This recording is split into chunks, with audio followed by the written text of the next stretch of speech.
I'm fine, thanks. That's good. Congratulations on Bring It On. Oh, thank you. Yeah, you. Sorry, I'm getting a very weak reception here. Okay, I'll shout into the microphone. How's that? Okay. Is that better? Yeah, that's a bit better. Yeah. Good. First off, so very interesting. I've had the disc for about a week now, and I've been playing it repeatedly, and then going back to how the band came together is very interesting. You went through a lot of styles and phases in getting to the point of what people will hear on Bring It On. Was that what was the deciding factor on settling where you did with the sound that you now have? I don't know. I mean, it's in terms of, you mean the styles that in the bands that we played in before, or? Well, yes. I mean, obviously, all of that building up to what Gomez is today. Hold on a second. I'm having real problems here. I'm just going to have to ask someone to. Okay.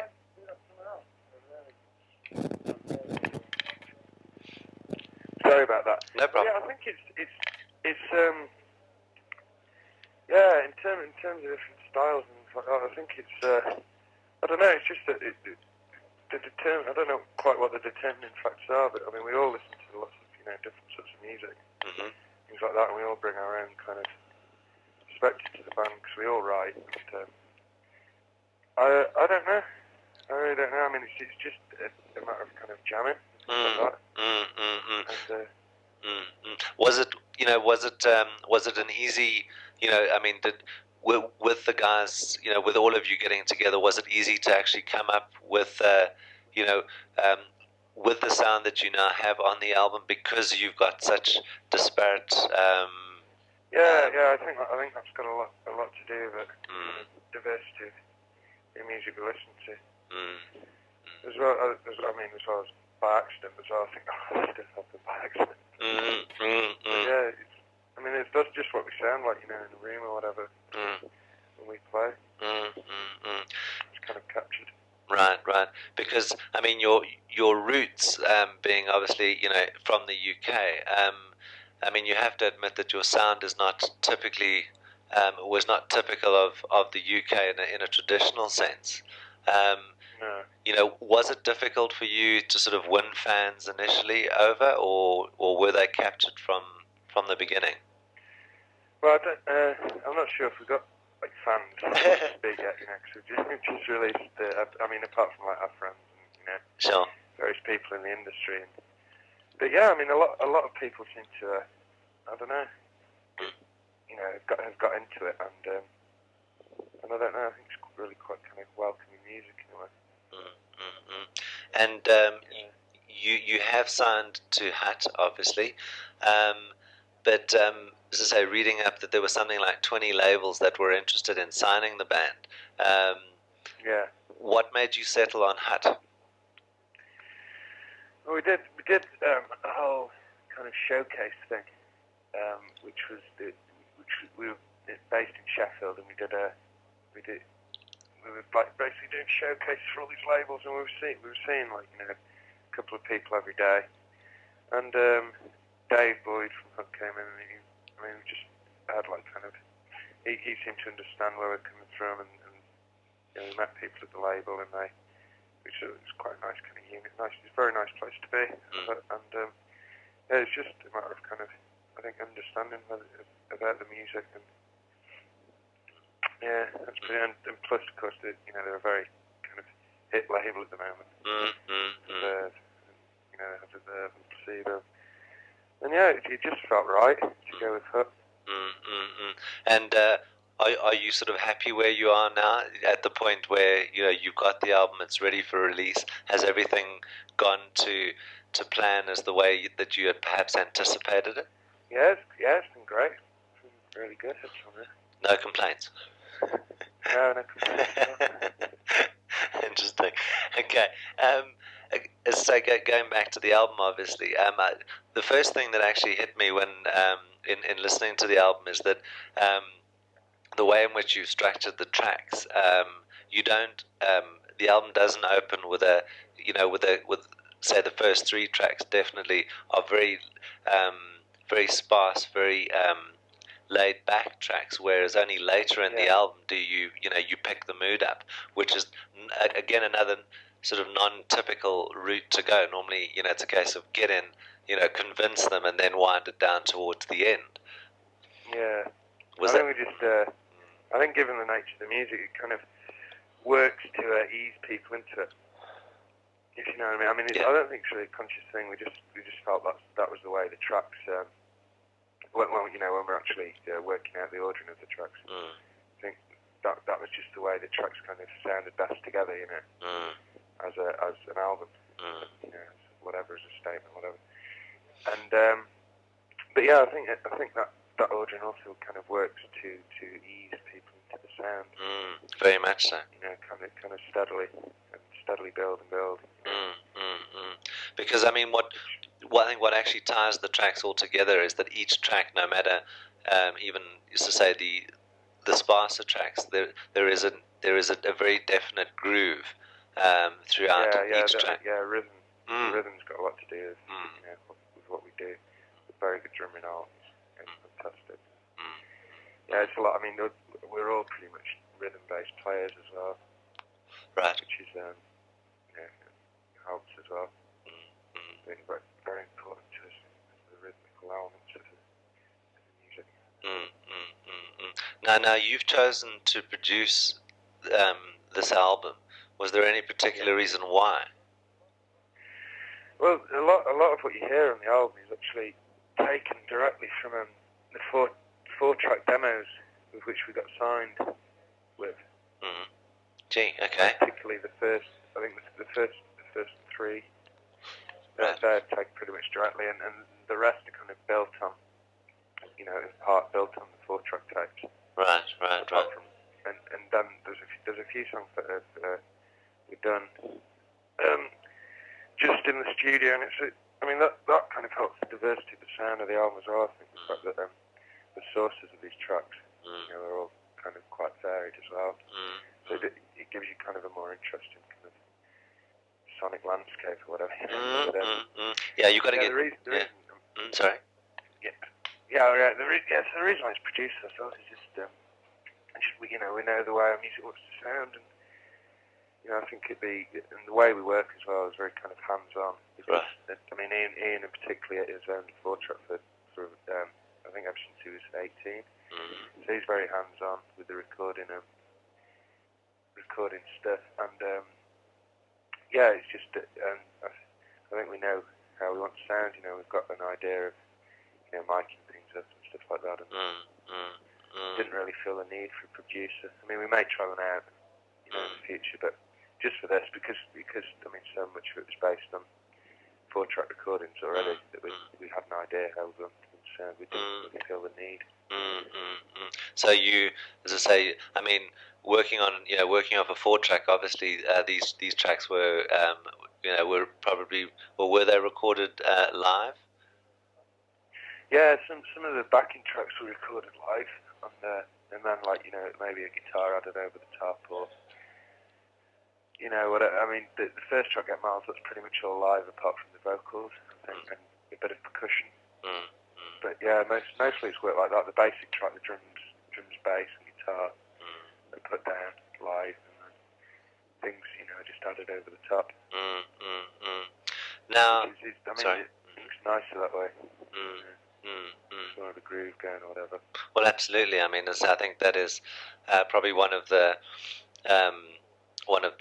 probably core essences of what you're doing is that it's that groove that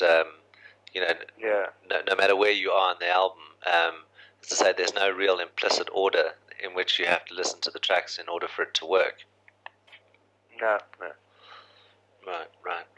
And as I say, in putting the band together, were you aware? Obviously you were looking to sign a deal with a label. Well, we weren't really. This is the weird thing. At the start, we've only been together about a year now, really, in this lineup, and the other four guys are from Southport, and they just get together and record stuff every so often. And it was really just mates recording and you know, having fun with music. And I joined, I'm at Ian at Sheffield University. I joined like around this time last year. But we weren't, obviously we thought what we had was good and stuff. But we weren't really looking to get signed. We didn't have any ideas whether it was good or whether, you know. Okay. I don't know. So anyway, we gave the tape to Ian had a friend who worked in a record shop. Okay. He'd gone in there a lot, and turns out he really liked it, and he had connections within the industry, and just kind of handed this tape around, and eventually, kind of the interest grew and grew until we got to this position where it could be signed. But originally, we didn't really think about it. Think about having a record deal or anything like that. But here we are now. And you're not complaining, I'm sure. Oh, not at all. Well, I mean, that's actually a great place to be, because then obviously everything that you've created is around the way you've wanted it, and you haven't sort of been painful. Yeah, exactly. Yeah. Because the music is very different, from the kind of current market. I mean, people make comparisons with Beck and things like that. Yeah. But I don't really see it that much. I mean, there's certain kind of elements of the way we make music, not kind of the sound of the music itself that are probably common to what Beck does, but I don't see the sound as being much like Beck at all. Yeah. And I mean, there wasn't an obvious attempt on your part to try and do something completely different in order to get people to sort of look up and pay attention. This was just the way you sounded, Not at all. No, I mean, that's the way we play, Yeah. It's like if we played any other way, then that would be insincere, So, yeah, I mean, that's kind of, when we all sit down together with guitars, that's what we come out with. Yeah.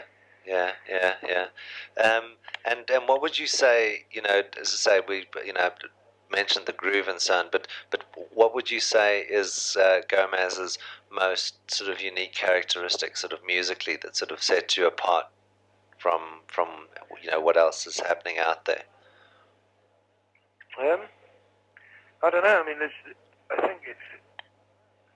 we like rhythm and melody are probably quite strong in both of those.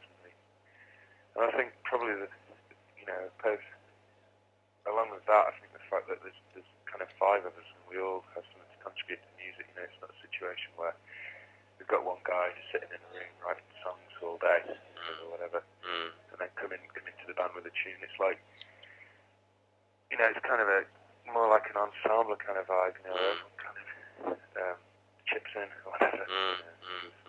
Gives their particular slant to the track. So there are occasions when someone will write a song and bring it on, but then the song gets kind of it changes a lot. Once other people kind of get involved and put their kind of creative touch onto it. So I think that's probably the main strength, the fact that it's kind of five creative individuals, which all have something to contribute to the music. And when you sort of look at what's sort of in the charts at the moment, and I mean, obviously, I would say probably the UK and Europe, and I mean even as far as America, and then you look at Gomez, sort of.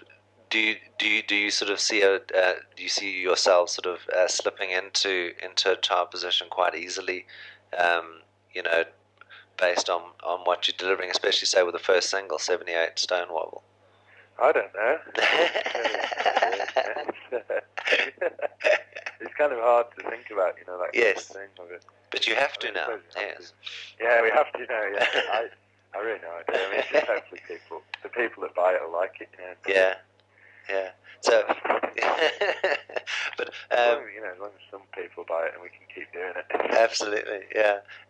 And sort of in putting the tracks together, would you say that you're appealing to any specific kind of audience, or are you just putting it out there and seeing who actually embraces what you're doing? Yeah, it's just a matter of that.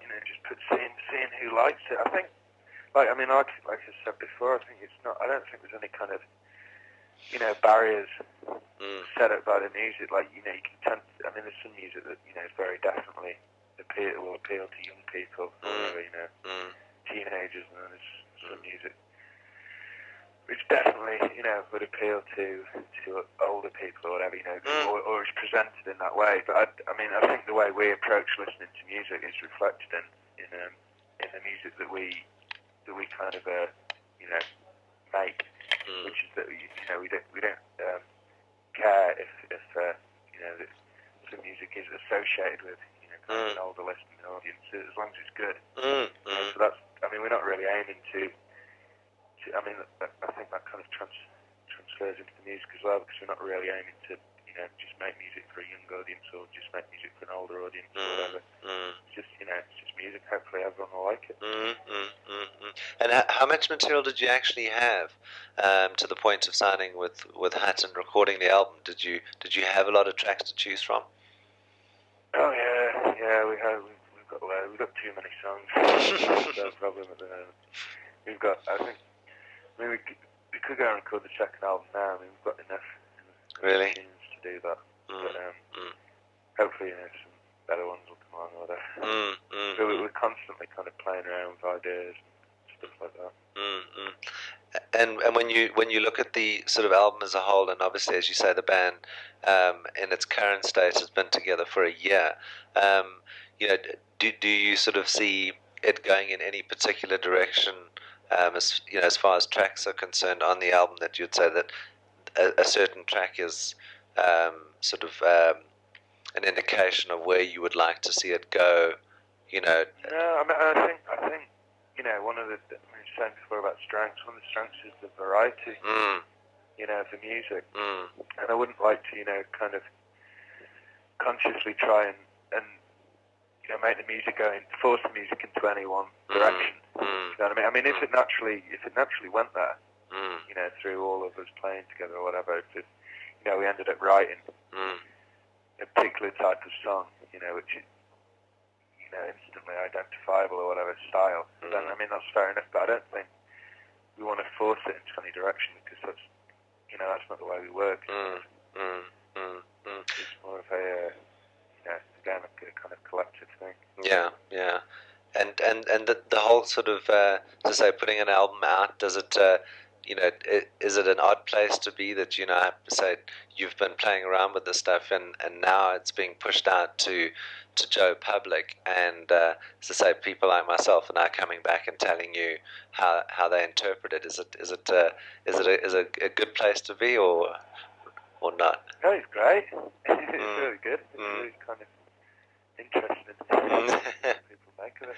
Yeah, especially when we get good feedback. I mean, that's a good thing. We've got a lot of good feedback. So it's kind of, it's nice. You know? Yes, yeah, and you are in one of the most sort of difficult territories in the world as far as the press are concerned, because if they don't like you, they definitely let you know about it.